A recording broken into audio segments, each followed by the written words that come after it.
Donc, bonjour à tous d'abord. Je suis docteur Patrick Padovani, je suis adjoint au maire à la ville de Marseille en charge de la santé, de l'hygiène, de la toxicomanie, du sida et de la maladie d'Alzheimer, des propos divers et variés. Et je suis accompagné de Mylène Frappat qui va se présenter. Mylène Frappat, je suis chargée de mission au sein du service santé publique et handicapés de la ville et j'y suis entre autres responsable de la mission SIDA toxicomanie depuis de longues années. Le parti pris de notre intervention, c'est une intervention à deux voix. D'un côté, Patrick va soutenir la position qui est celle d'un élu, hein. Et puis, moi, je vais tenter d'illustrer plus techniquement comment les choses se mettent en place sur Marseille au regard de la réalité d'un territoire donné. Si ça ne marche pas, on va faire ça. C'est pas grave, c'est pas grave. Notre proposition de présentation, c'est d'une part de vous présenter Marseille, et l'engagement de la ville en matière de sida et de toxicomanie, et notamment de réduction des risques. Ensuite, je reviendrai sur la question du trafic avec beaucoup de points communs dont j'essaierai de passer, parce qu'Emmanuel a été très précis sur les logiques d'entrée et les difficultés à sortir dans le trafic et les risques encourus par les jeunes, voire de très jeunes enfants, adolescents. Par contre, ce que j'essaierai de repérer sont les impacts pour les habitants et pour les professionnels.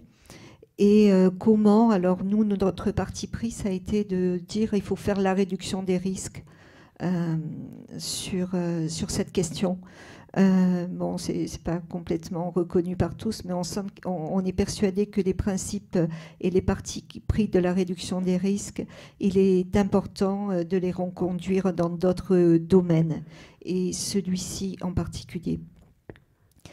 Ensuite, Patrick précisera comment on agit, donc la responsabilité politique, la responsabilité sociale et l'éthique de l'intervention.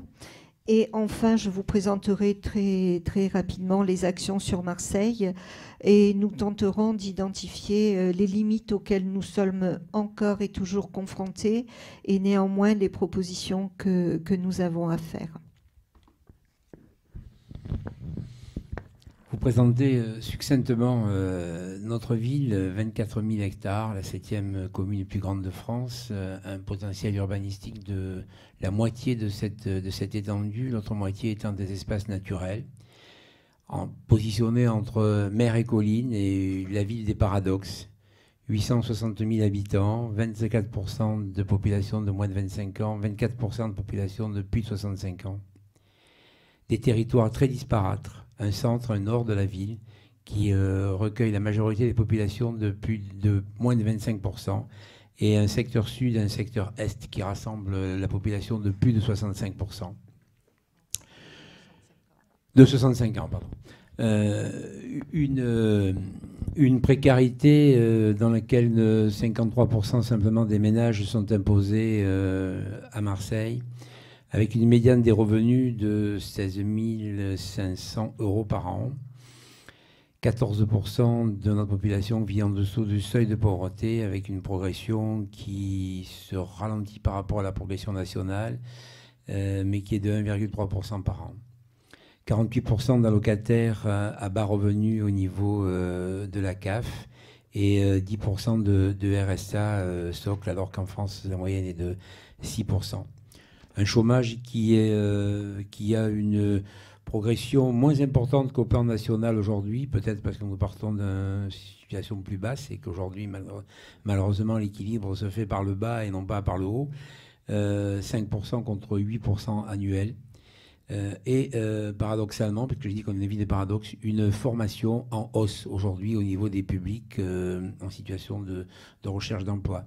76 000 logements HLM, donc 16% de la population est logée dans ces logements HLM répartis dans des cités qui ont l'avantage d'être dans cette ville au cœur de la cité, ce qui n'est pas l'exemple de toutes les grandes villes où les cités sont en général en bordure de villes.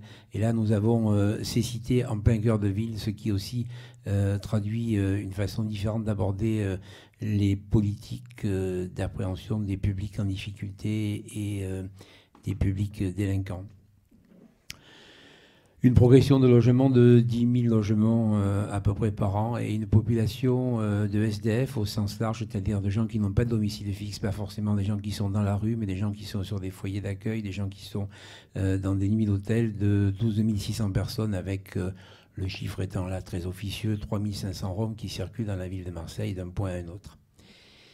En termes, un petit point de santé, 128 600 personnes qui sont à la CMUC, soit 16% des assurés sociaux de la ville et 17% qui sont en ALD, allocation longue durée, donc pour des pathologies diverses et variées, c'est un peu plus qu'en France, sur le territoire. Marseille, donc, n'est pas vraiment une ville pauvre dans sa globalité, mais elle contient des poches de précarité très, très importantes. Dans le contexte actuel, je le disais, il y a un lissage de ces poches de précarité par rapport à l'ensemble du territoire national, eu égard au contexte économique. Ces poches qui sont des tas de poches de précarité relèvent aujourd'hui, et je pense qu'elles vont relever encore un peu plus après les nouvelles orientations territoriales de la politique de la ville. Elles relèvent donc de stigmatisation très importante sur les quartiers.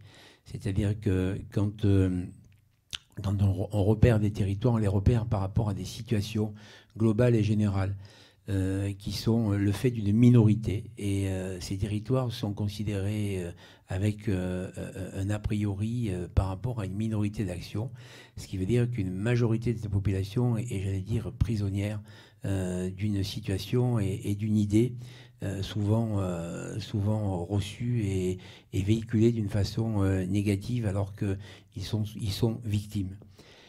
Riche d'un tissu associatif et d'un gros noyau villageois, 111 quartiers avec des spécificités identitaires sont le fait de notre ville, sur laquelle une attractivité économique reste très importante et malgré aujourd'hui, donc les chiffres du chômage, l'emploi et l'accueil aujourd'hui est peut-être plus développé que dans d'autres cités. Peut-être est-ce des effets momentanés, mais quand même assez puissants de capitale européenne de la culture que nous avons eu l'année dernière, qui nous a apporté une grosse attractivité économique. Tout ça, ça traduit quoi? Ça traduit le fait de pratiquer une politique du grand écart, parce qu'on se retrouve aujourd'hui dans des situations où effectivement il faut à la fois prendre en compte les publics en difficulté et faire passer une espèce de message comme quoi c'est pas parce qu'on est dans des quartiers plus riches, dans des quartiers favorisés, qu'on ne doit pas laisser sur le bord de la route les publics défavorisés. Cette politique du grand écart, elle est un peu historique à l'époque où ce grand écart était déjà un peu moins fort à faire. Depuis 1995, Marseille pratique une politique au niveau de la mission sida-toxicomanie. 95, c'est un chiffre, c'est une année où le sida était en explosion, où effectivement tout le monde se disait comment on allait pouvoir agir sur ces problématiques. Donc ce vecteur du sida qui aujourd'hui est beaucoup moins imprégné dans l'aspect des politiques publiques, de la réduction des risques, je vais dire malheureusement.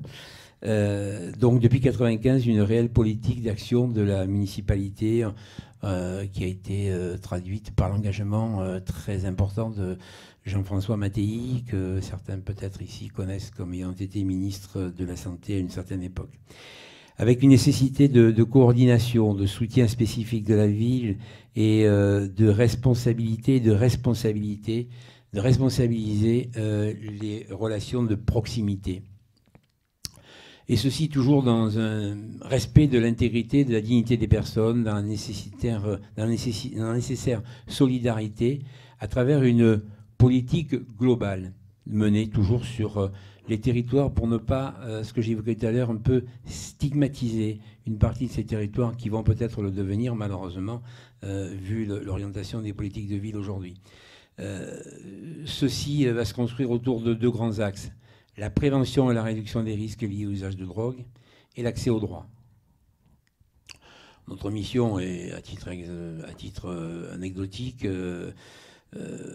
a je dirais, un revenu aux environs 600 000 euros par an qui sont donnés, qui sont distribués pour les 2 tiers consacrés aux associations dans le cadre de subventions, surtout pour la prévention et la réduction des risques. Un bilan sur lequel Mylène va peut-être présenter le bilan des équipes. Donc je vais peut-être le faire, on passera après. Un bilan des équipes. Nous avons donc installé dans Marseille, par secteur d'arrondissement, des automates de récupérateurs de seringues depuis 1996. On a développé des équipes mobiles de proximité. On a 5 CARUT qui couvrent la ville de Marseille. On a des ateliers de réduction des risques qui nous ont conduits à faire de l'éducation à la réduction des risques, et en particulier liés à l'injection, et surtout depuis 2011 avec la formation de formateurs à l'ERLI. Le souci d'évoluer avec des outils nouveaux de réduction des risques, et je n'entamerai pas l'éternel sujet des salles de consommation, et la permanence d'une intervention dans tous les quartiers populaires. Un rôle et une place dynamique qui, en fait, se place simplement et j'allais dire utilement en renforcement des dispositifs préconisés par les politiques de l'État, en soutien aux acteurs locaux, en ayant aussi perpétuellement à l'esprit ce rôle d'information qui est le rôle d'une municipalité par rapport, j'allais dire, à ces publics qui ne sont pas concernés ou très loin concernés et qui deviennent enregistrer ces problématiques dans la mesure où il y a un accident médiatique majeur qui passe sur les radios ou sur les télévisions et qui d'un seul coup les rend sensibles sur un autre volet que celui sur lequel on aimerait qu'il le soit. Une gestion qui est aussi une gestion de concertation sociale, puisque nous avons quand même à débattre effectivement à travers ces politiques, dans des débats contradictoires, dans des réflexions sur les nuisances sociales qui sont aussi les nôtres et sur les objectifs de santé publique qu'il faut faire partager avec les populations face justement à ces politiques de réduction des risques. Donc un rôle fondamental de médiateur et de régulateur des conflits. Si des décisions politiques se prennent et si des engagements financiers se font, c'est bien parce que la cité dans son ensemble reconnaît l'usager de drogue comme un véritable citoyen, comme l'un des siens. Et le renforcement de ce lien de proximité nous a conduit à la place que tient aujourd'hui une dimension qui s'appelle trafic, acteurs et territoires, et qui nous permet de placer le trafic et ses impacts dans les territoires au cœur d'une recherche qui nous fait réagir sur comment et pourquoi ces acteurs se sont engagés. Merci Patrick. En ce qui concerne le trafic, Marseille, parlait de stigmatisation, Patrick. Marseille, effectivement, est une ville fortement désignée sur la question du trafic et de la revente de drogue. Plus de 25 morts liés à des règlements de compte l'an dernier. D'après Laurent Mucchielli, qui est le responsable de l'Observatoire régional de la délinquance et des contextes sociaux, le chiffre est à relativiser, il n'est pas moins, pas plus que dans les autres lieux en France où se pratiquent les mêmes activités. C'est important de le dire. Ensuite, ce qui me semble important de préciser, c'est que le traitement des affaires judiciaires met aussi en évidence que le trafic de drogue est loin d'être l'apanage des cités. Pourtant, c'est bien du trafic dans les cités que nous allons parler. C'est le trafic dans les quartiers populaires qui nous intéresse. Il nous intéresse parce qu'il implique, en fait, on l'a dit, on le redit, des jeunes, des très jeunes, et parce qu'il vient redessiner les modes de vie, vient les impacter complètement, l'environnement social, les modes de vie dans ces quartiers. Michel Peraldi, avec qui nous avons travaillé sur ces questions, caractérise ces trafics d'économie grise, ni blanche ni noire, dit-il. En fait, parce qu'il y a toujours une continuité entre le licite et l'illicite. Ces économies-là, elles trouvent une place normale. Il les qualifie aussi de capitalisme de paria. Donc, Emmanuel a largement développé la question des bénéfices et des risques que les jeunes et les très jeunes trouvent dans ces réseaux et les risques qu'ils encourent. Je ne reviendrai pas là-dessus. Ce qui me semble important, c'est d'identifier comment se structurent ces réseaux. Nous l'avons appris au fil du temps à partir d'un long travail de construction de connaissances. Pierre Roche, ici présent, nous a largement aidés. Et ça nous a permis d'effectuer ce travail, d'être en capacité à agir. Donc, ce qu'on peut dire, c'est sur ces réseaux qui se développent sur l'ensemble des cités d'habitat social et des quartiers populaires dans des logiques segmentées. À savoir qu'il faut sortir de l'illusion d'une organisation pyramidale qui agirait sur Marseille. Il s'agit en fait de micro-réseaux qui se développent sur des territoires avec aussi parfois des enjeux de concurrence sur un même territoire. Ces réseaux, ils fonctionnent dans le meilleur modèle, c'est l'entreprise néolibérale pour ces réseaux, avec ce qu'elle peut contenir de formes d'organisation, mais aussi de formes de domination et d'exploitation. À savoir que les têtes de réseau, qui ne sont pas toujours présents sur les sites ni connus ni visibles, les grossistes ou les semi-grossistes, n'hésitent pas à exploiter les plus pauvres, les plus fragiles, et de les mettre aux postes les plus exposés. Les mères isolées, les jeunes, les très jeunes, les jeunes qui ne bénéficient pas de la protection d'un aîné ou d'un père respecté. Et ça, c'est important de le dire et de le redire. On ne rentre pas dans les réseaux simplement par besoin de reconnaissance, mais on est happé, on est interpellé pour entrer dans les réseaux. Dans les bénéfices, on a bien vu tout ce que peut procurer comme sentiment de protection les réseaux. Ce qui procure aussi, on l'a repéré, c'est une somme de formes de coercition. Les jeunes qui sont inscrits dans ces réseaux, cependant, ne sont pas seulement inscrits dans ces activités-là. Ils sont inscrits dans d'autres formes de socialisation. Dans leur famille, ils ont des amis, ils vont à l'école, même si parfois l'entrée dans ce type d'activité et la progression dans les différents niveaux de postes et de rôles à tenir dans le réseau les amène à décrocher du système scolaire. Ils côtoient à travers l'activité des réseaux elle-même d'autres mondes sociaux. Cette activité, en fait, elle n'épuise en rien leur horizon d'activité. Et c'est ce qui nous semble important de prendre en compte. C'est-à-dire qu'à leur égard, le jugement binaire et moral qui tendrait de dire ils sont passés du côté de l'illicite ne fonctionne pas et n'a pas à fonctionner. Alors, l'impact des réseaux pour les habitants. Ce qu'on a oublié peut-être de préciser, c'est qu'ici, les jeunes encourent énormément de risques.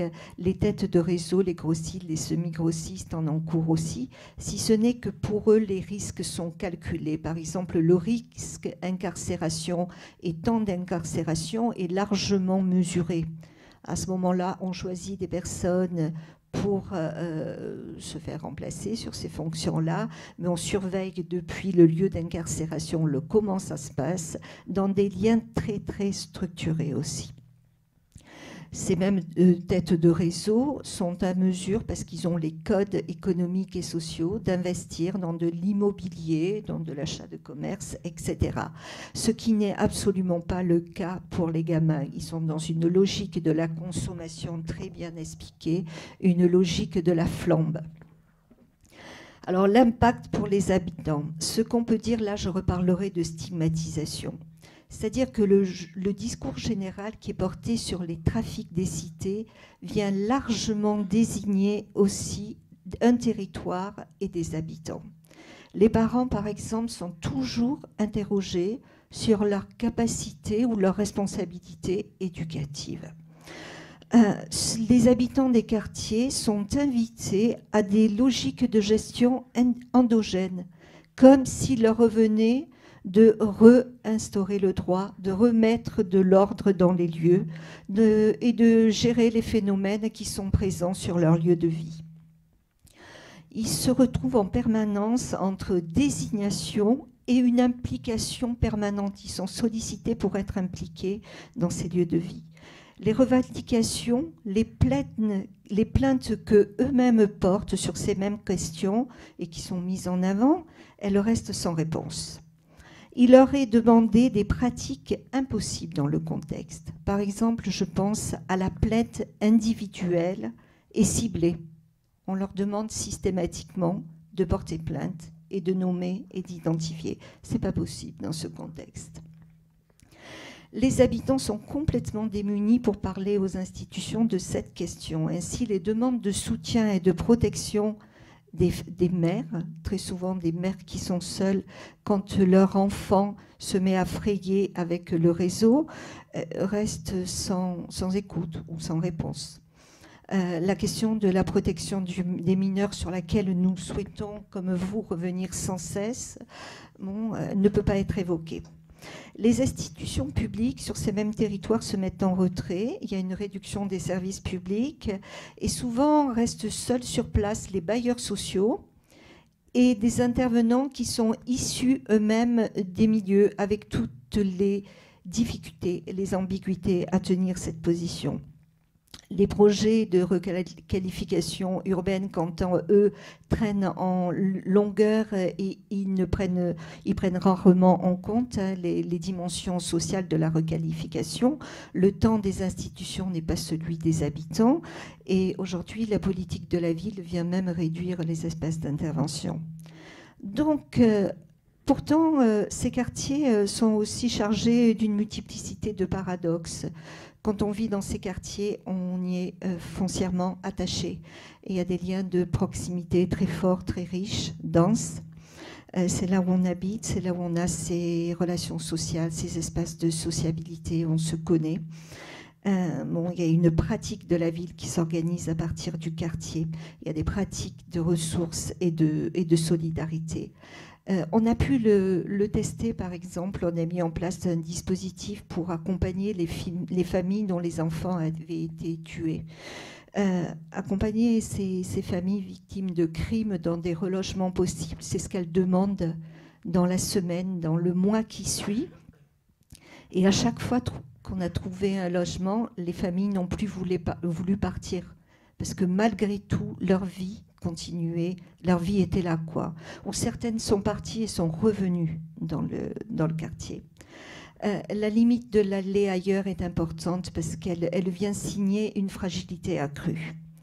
L'espace public, qui est avant tout un lieu de vie dans ces quartiers, eh bien, tout à coup, il est vécu comme insécure et il est vécu comme risqué pour les enfants. Et pourtant, c'est le lieu de la socialisation des enfants. C'est celui où, à un moment donné, on se décharge d'une part de la responsabilité éducative. C'est le rôle de la rue dans les quartiers populaires. Et là, donc, la rue est risquée pour les enfants.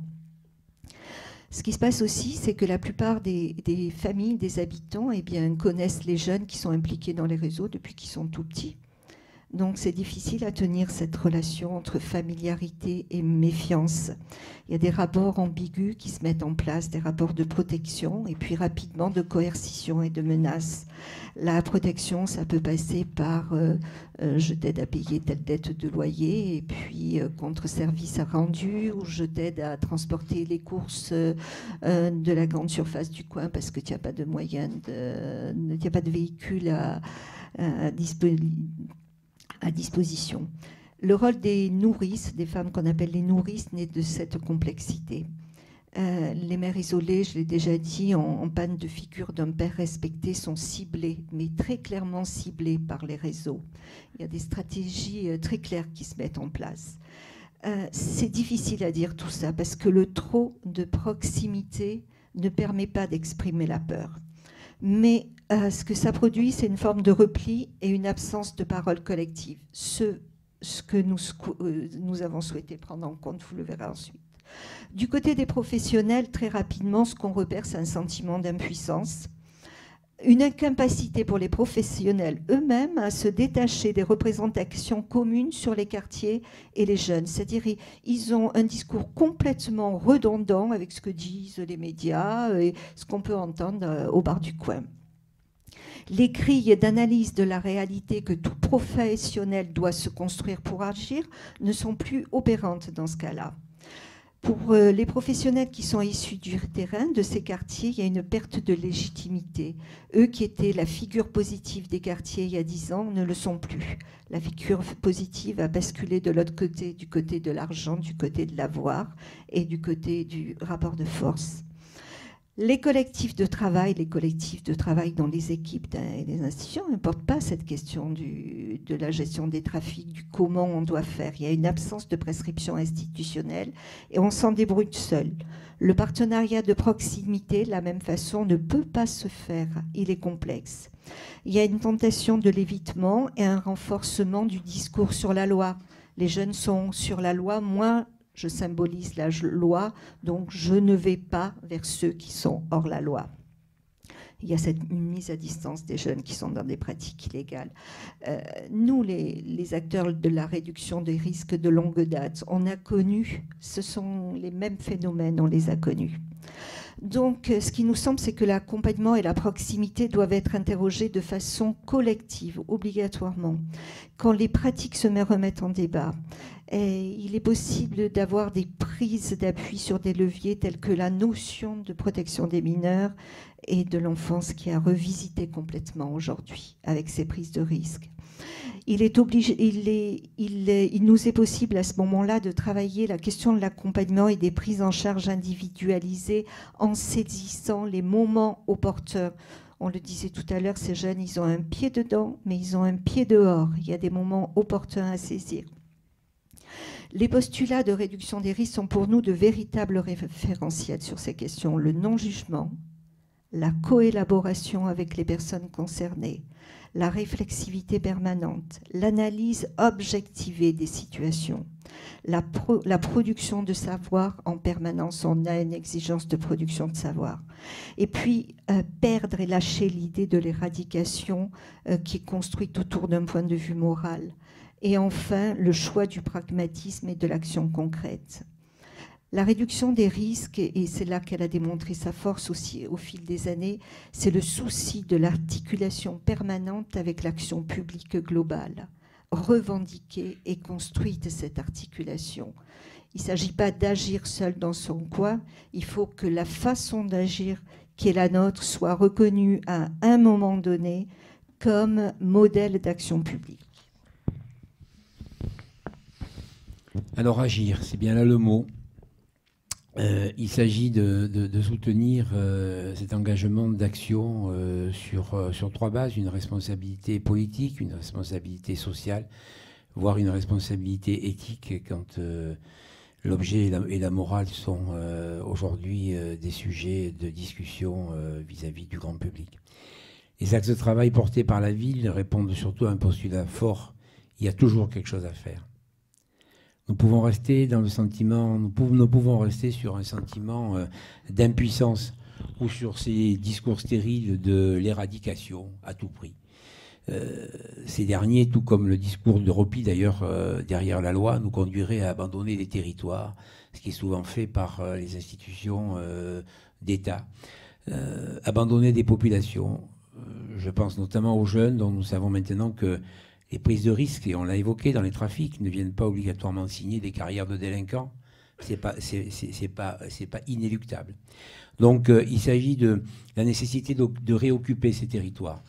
Il s'agit de ne pas avoir de territoire de non-droit. Il s'agit de ne laisser personne sur ces territoires à l'abandon. Et notamment, je l'évoquais tout à l'heure, à peu près 85% de la population est victime passive du trafic sur les territoires. Ce qui veut dire qu'il y a 15% de population qui reste. Là-dessus, on peut imaginer que 5% de ces populations sont engagées dans un trafic actif. Et les 10 autres pourcents sont engagés dans une lutte active contre ces trafics. Et c'est bien là que notre position intervient, si tant est même qu'il y en ait 1% Nous devrions être là pour leur dire que nous sommes à leur côté pour accompagner effectivement leur lutte qui souvent est le reflet de la perte d'un enfant, de la perte d'un frère, de la perte d'un époux, à travers je dirais le prix qu'ils ont payé au trafic.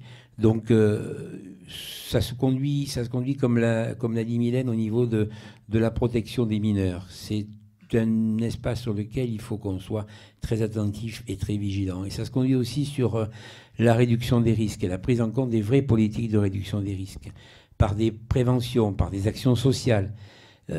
Mettre toujours le débat au cœur des actions, ne jamais étouffer le débat, ne jamais dire, tourner la tête et dire non, on verra, laissons de côté. Non, il faut être actif. Il faut qu'une municipalité prenne à corps dans la proximité ces débats. Mais il faut, dans cette action, être effectivement aux côtés des politiques régaliennes que sont les politiques judiciaires ou les politiques répressives. Mais il faut que, à côté de ça, on ait une construction globale. C'est vrai que ces politiques, elles doivent exister. Elles sont le phénomène de l'État. La municipalité doit faire plus à côté. Elle doit s'occuper de la partie sociale et elle doit, tout en accompagnant ces politiques de répression, voir comment, à travers la spécificité de ces publics par les territoires, elle peut effectivement modifier ses actions et rendre, j'allais dire, moins fondamental le fait d'aller vers une judiciarisation. Avec, ça se construit, ces politiques globales, en particulier on l'a fait chez nous à Marseille avec une coordination vraiment de tous les acteurs sur le territoire. Que ce soit, et tout à l'heure Vanina l'a évoqué, que ce soit avec l'association régionale des HLM qui englobe tous les bailleurs de la ville de Marseille, que ce soit avec l'État qui s'est engagé aussi à ces niveaux, en particulier par la MIDECA, que ce soit la ville, que ce soit le Conseil général, parce que vous avez la chance à Paris d'avoir... vous, le Conseil général et ville qui forment une seule entité, mais nous, non.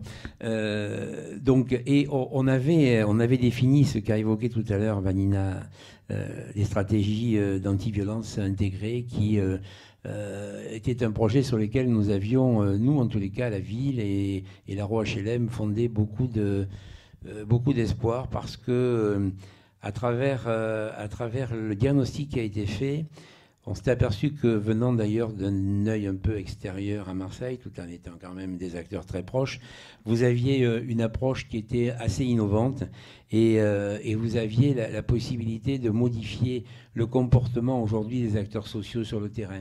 À savoir que il s'agit aussi de modifier l'aspect, j'allais dire, un peu ringard que quelquefois conservent les politiques au niveau des centres sociaux, quoi.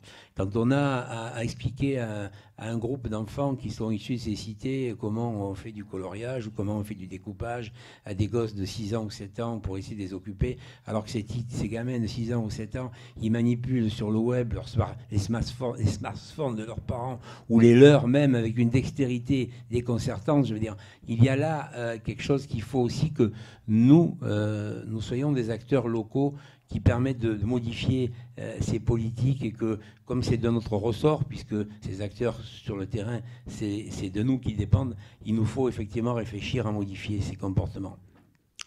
Tout cela, effectivement, dans un souci non seulement d'équilibre au niveau du quartier, non seulement d'anonymat, comme l'a dit aussi tout à l'heure Mylène, mais aussi dans le respect des personnes, dans le respect des parcours. On a évoqué quand même que même si les jeunes étaient engagés, ce n'est pas forcément des délinquants.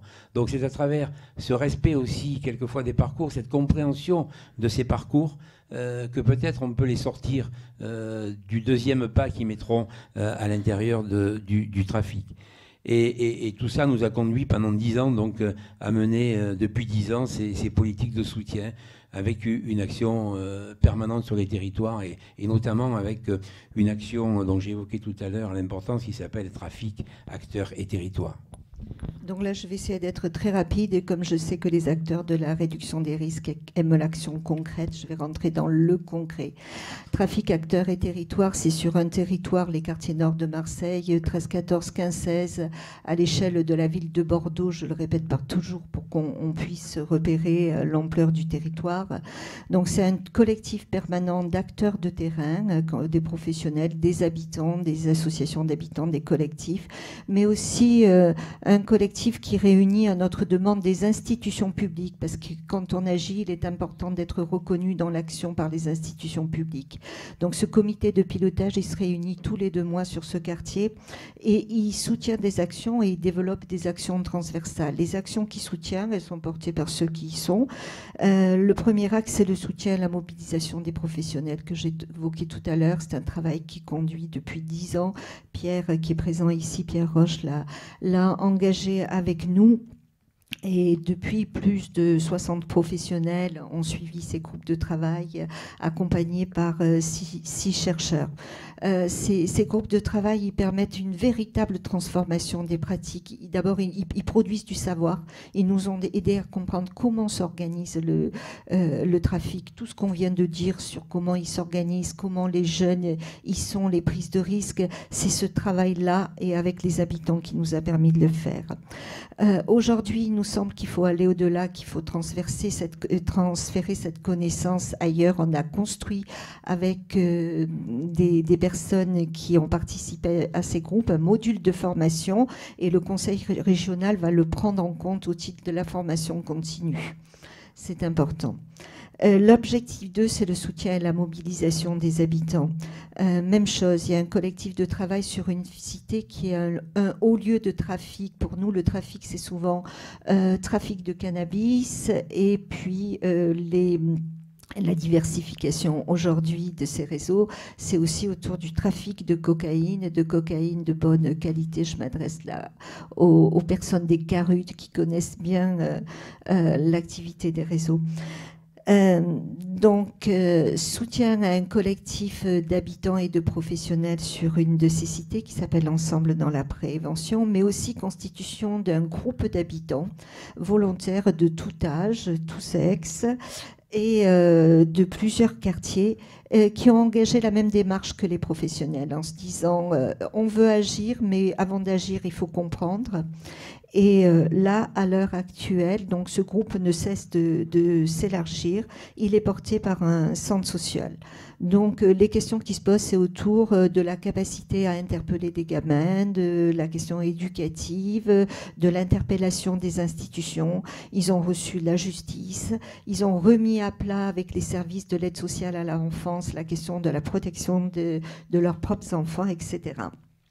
L'objectif 3, ce sont des interventions de réduction des risques, parce que quand il y a trafic à ce point-là, il y a aussi consommation, donc intervention de réduction des risques et des dommages liés à l'usage de drogue, avec un soutien, et là je remercie les CARUD et notamment le bus 31-32 qui était très présent dans ce secteur et qui a appris à travailler, qui a appris aussi aux professionnels, aux habitants de ces secteurs ce qu'était la réduction des risques et ce qui pouvait être inventé ensemble. Donc une proximité des usagers possible à partir de ces lieux de revente qui se multiplient. D'autant plus que la cocaïne attire à certaines périodes du mois de nombreux consommateurs sur ces territoires avec des prises de risques. On y retrouve énormément de traces matérialisées d'usage, de seringues. Et là, vous imaginez bien la crainte des habitants, des professionnels et le renforcement de la désignation et les risques encourus pour les usagers eux-mêmes. Donc, ce collectif a mis en place un groupe de travail. Tous les 6 mois, nous faisons un point sur la gestion des traces matérialisées. Nous la réorganisons, nous l'améliorons sur le territoire. Nous avons mis en place donc un dispositif de ramassage de seringues qui est géré directement par la ville de Marseille. Oui. Ensuite, je dirais qu'il y a tout un travail intéressant qui se fait aussi en direction des jeunes qui sont à la fois et dans le trafic et de plus en plus dans la consommation, sur un modèle qui est celui de la participation des jeunes à ce groupe de travail. C'est-à-dire que ce sont eux-mêmes qui viennent parler de leurs propres pratiques et ils sont présents aussi des professionnels qui interviennent en proximité avec ces jeunes. Donc, ce que nous apprenons et alors à la fois les professionnels apprennent comment se construisent ces trajectoires et ces stratégies, ces trajectoires dans le risque des jeunes. Et puis, il y a tout un travail d'accompagnement et de suivi dans des logiques d'insertion professionnelle auprès de ces jeunes. Ceux qui participent, ce travail de réflexivité leur permet de mieux gérer les consommations et les autres prises de risques. Et enfin, le dernier objectif, c'est celui d'un soutien aux familles et aux proches qui sont marqués par la violence des réseaux, ceux en lien avec les collectifs d'habitants qui se sont constitués sur ces territoires.